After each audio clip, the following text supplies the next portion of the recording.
Jack McKenney from the National Sports Media Association here, and today I'm here with 2021 Massachusetts Sportscaster of the Year, Bob Socci. Thank you so much for coming on today, and tell us a little bit about what this award means to you. Well, Jack, first of all, thank you for having me, especially given the circumstances and this honor. And it means a lot to me. You know, I've been familiar with the NSMA for a long period of time since really I began my broadcasting career. And, you know, through a long journey, primarily initially in minor league baseball, and then calling college football, college basketball, 16 years of football at the Naval Academy, college football, brought me so many thrills and so many great experiences. And then after college basketball, 12 years at Navy, plus a handful doing some freelance games for a conference package, minor league baseball to the AAA level, eventually getting the Patriots job in 2013. It was a long journey. And as I look back on it now, soon to begin my 10th season, it's been worthwhile in every way, every mile, every minute. And an award like this, to me, you know, as much as anything is humbling because it's really decided by my peers locally. As someone who still honestly finds it hard to believe at times that, again, considering the long road to get here, that I'm calling the Patriots, that I'm broadcasting for a major league team in this marketplace. I was recently in Boston in anticipation of the marathon, and seeing the history of the city and just recognizing what a great sports town, sports region this is, and how fortunate I am to be a part of it. It dawned on me that you really have an integral role in all this. And when I got news that I had been named an award winner, and I was contacted by the folks at the NSMA, but also by people who voted and some of my colleagues and peers, and the reaction from them on social media. That means everything. Obviously, you want validation, you want to have credibility, you want to be liked and respected by your audience, but to be respected and to be recognized for your work by your peers, because they know what this job entails, and so many of them have had similar journeys. That means so much that I think that I took it for granted initially, and each day, and now as I look forward to the ceremonies and the events over the weekend in June, I think that I'm getting a greater appreciation for it. And looking at your resume, it's pretty cool to see, right? Because it gives a perspective for young kids like me who are trying to get into this profession, the grind and the work it takes to get to the level that you're at, being the sportscaster for the Patriots. Obviously, like you said, you work for the Tides, the Norfolk Tides, a minor league baseball team, work for the Navy midshipmen, just grinding at every level and eventually reaching, this really prestigious job. What are some words of advice to, kids like me who are trying to get into this profession, for young professionals? Jack, I think the most important thing for any of us in this business, whether we're just starting out or we've been in it for a long time, whether we're dreaming of reaching a certain point someday, or we're at that stage of our careers and we're broadcasting where we want to be, I always think that it's the craft first. And I think that young people, it's easy to get sidetracked or to lose focus on that most essential part of doing any job: working to improve, learning, being open to candid feedback, candid criticism, constructive criticism, being eager to take on new opportunities. Now, there are many in this business who are on a fast track, got to the network level or to the major leagues and or both at a very rapid clip, and they've enjoyed sustained success. And as I look back, I think that that would have been great, but I've come to appreciate my path. Everybody has a different way of getting from there to here. And I think for young people, sometimes they have to keep that in mind too. I know so many times during the course of my career, I lost focus. I became concerned with what wasn't important. At the outset, you asked me about the significance of this award. When I started out, when I would see award winners, there was a bit of envy, and I told myself, those things don't matter. I listened to broadcasters who were calling games where I wanted to be, And the main goal was to climb that ladder, eventually enjoying that. But then as I got older and I got closer to reaching this level, I realized it's about doing good work. And I always sought improvement. I always contacted men and women in the business who were, again, where I wanted to be, and sought their honest feedback about my work. I wanted to learn from them. I sought as personal development, self-improvement. But I made the decision really consciously, not subconsciously, shortly before I got the Patriots job. Look, do good work. Enjoy what you're doing. That's what's most important. And what I found is that my work got a lot better. And, I guess it coincides with an honor like this, that it's been validated, as I said earlier. And I think it's really important for young people. You may get there a lot faster. When you get there, you want to be ready for it, though. And of course, the best of the best were and are. But for many people that I see in the business, there's such an eagerness to get ahead that, once they get there, maybe they don't enjoy the success that they anticipated, or you become over consumed with where you want to go instead of where you are. Well, and look, you worked, you broadcasted for Navy for 16 years, and I'm sure you met some really special people there and made some really special connections. And that's what it's about. It's not about, oh, I just want to immediately work in the NHL or NFL after I get out of college. It's about making relationships, enjoying your professional career. And I think that's really great advice that you're giving. Yeah, Jack, you mentioned the term relationships.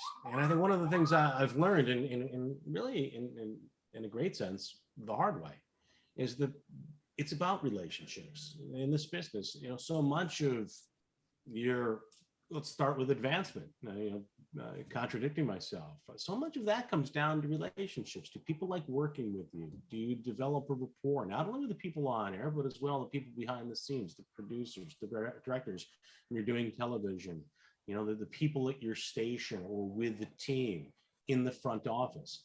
And I think that, as I look at my own growth, my own maturation and development in the business, all of that coincided with improvement in my work as I became a better person to deal with, as I became, someone that people respected, because not only the way I did my job or how I sounded, but how I carried myself, how I interacted with people in the gym when I was going to call a basketball game, in the elevator toward the press box, when I was on the road representing the Naval Academy or the Patriots or one of those minor league baseball teams. And I think all those things are so important. And it's really about the total person, the person you are.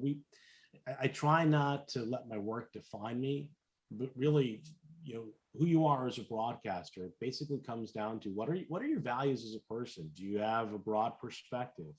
Are you someone who really wants to listen to other people's stories and then tell those stories?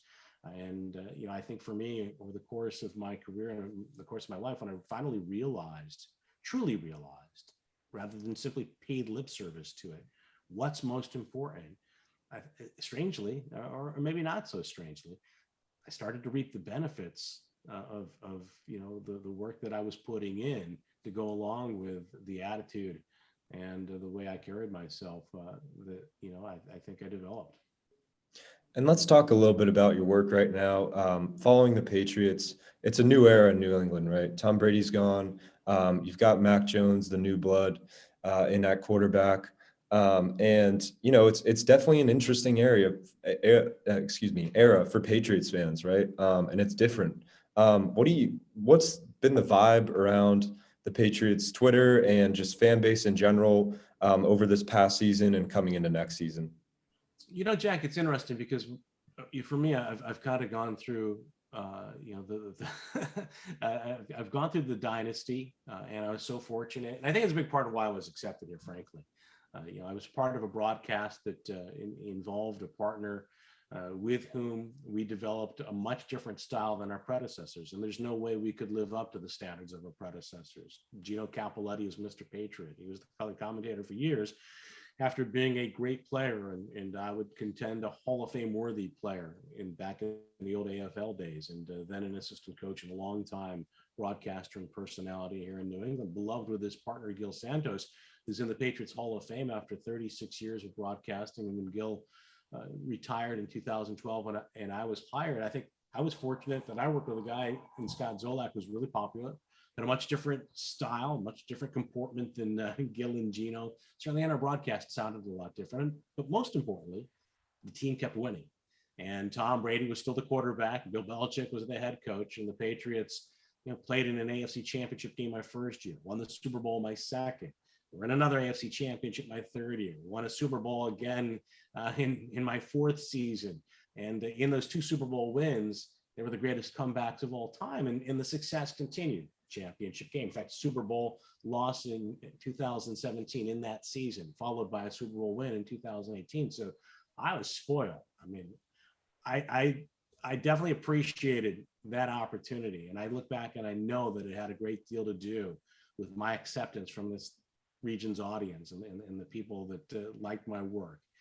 The hometown broadcast always sounds better when the hometown team wins. Mhm. And then in 2020, of course, the COVID year, Tom Brady left for Tampa Bay as a free agent. The Patriots absorbed a number of other losses that weren't so significant, but still very important. And then they went, through a very difficult season, 7-9, first losing season since 2000. It was a team that really struggled offensively after a pretty good start with Cam Newton at quarterback. There weren't a whole lot of highlights. They were playing before an empty stadium here at home. When they went on the road, oftentimes they were playing before an empty stadium. And I guess it goes back to the original question, that through that difficult experience, as we all were dealing with the bizarre nature of broadcasting sports and the dystopia that went with living as well in the pandemic, I think that's part of the reason why the award means even more to me now, because I had all those great seasons of Patriots football as a broadcaster to call great moments. But then the most difficult season really coming out of that, I think that's, the season on which the people that voted for me, base their judgment of my work. And so that means a great deal. So personally, it was especially gratifying, even though by far and away it was the most difficult season for me. But then, as you alluded to, not only the drafting of Mac Jones, but several other young, bright prospects who had a big impact on the team, like Christian Barmore and Ramondre Stevenson, Duggar. for example. Kyle Duggar from the year before as well, from your neck of the woods, so to speak, down in North Carolina. Amen. And and I look at the promise as well of a free agent class. There's a lot of excitement going into the 2021 season. They got back to the playoffs and the season didn't end so well. But now this past offseason, the Patriots have been quiet to date as we chat before the draft. The teams in their division include, of course, the Bills, who I think are one of the prohibitive favorites in the AFC. To me, they're as strong, if not stronger than they've been, particularly with the acquisition of Von Miller. The Dolphins have done a lot, including the acquisition of Tyreek Hill. Yep. And then, of course, you have the Jets, who I think are an improving team. And they seem poised to really be a much better team in the division next year, especially now with a couple of draft picks, I think, in the top 10, as we look ahead, of course, over the course of this year's draft. So, I look at the Patriots. There are a lot of unknowns. It's a mystery, but there's never been a dull moment here. From day one for me, we've gone through a pretty tumultuous period in a couple of different ways, both tragic with the arrest of Aaron Hernandez, the murder of someone. That was my first summer before I ever called a Patriots game, to Deflategate and what was a scandal that obviously was in a New Englander's point of view blown out of proportions, but nonetheless, it was something that was with us really from the 2014 AFC Championship game through the early part of 2016 and even thereafter. So I've been involved in a lot of extremes with the Patriots, both on the field and off, but it's been a tremendous experience. Yeah, I mean, you make a great point. It's really, looking back at your time with the Patriots and just the team in general, it's been domination, right, of their division for years and years and years. And a new era is upon us, right? Buffalo's pretty good. Miami, got Tyreek Hill is one of the best weapons in the NFL, and they're going to be pretty good. And then of course the Jets, young team, Zach Wilson showed some promise last year. So it's really it's an interesting era, and I think you definitely agree with me for Patriots fans. It's something that we've never really seen before, right? We're used to just always winning the division, getting into the playoffs, having that home field advantage, and getting rolling. But I'm sure you're excited. I know I'm excited. And thank you so much for coming on today, and I can't wait to see you in June. Yeah, I'm looking forward to it, Jack. I'm really excited about the opportunity, not only to be there to receive an award, as gratifying as that's going to be, but really to interact and get a chance to know so many of my colleagues, and as well renew acquaintances and connect with some people that I haven't seen for a long time. And I just want to say that you mentioned the excitement of the season and looking ahead. I think the one thing that also defines all of us is that we love what we do under any circumstances. And for me, all those Super Bowls, all those great moments for the Patriots, as great as they were, when it comes down to it, and maybe this is, one last piece of advice for a young person in my point of view, none of them are any more important when you walk into that booth, to me, for a preseason game, regular season game, whether your team is 12-4 and bound for the Super Bowl, or 7-9 and about to miss the playoffs for the first time since 2008. Every assignment, every game, it should, in my mind, I know they all have different implications and they all have, audiences that vary, but every one should be as important. The value of each is equal, and as well, how you are judged as an announcer, I think, is the same. So again, hopefully that attitude is a big reason why I've earned the confidence, the trust from colleagues here locally. And I look forward to visiting with the fellow award winners and everybody else is going to be in Winston-Salem as well. Yeah, that's a great philosophy. Once again, congratulations on your award, and thank you so much for coming on today. Thanks, Jack. I appreciate it.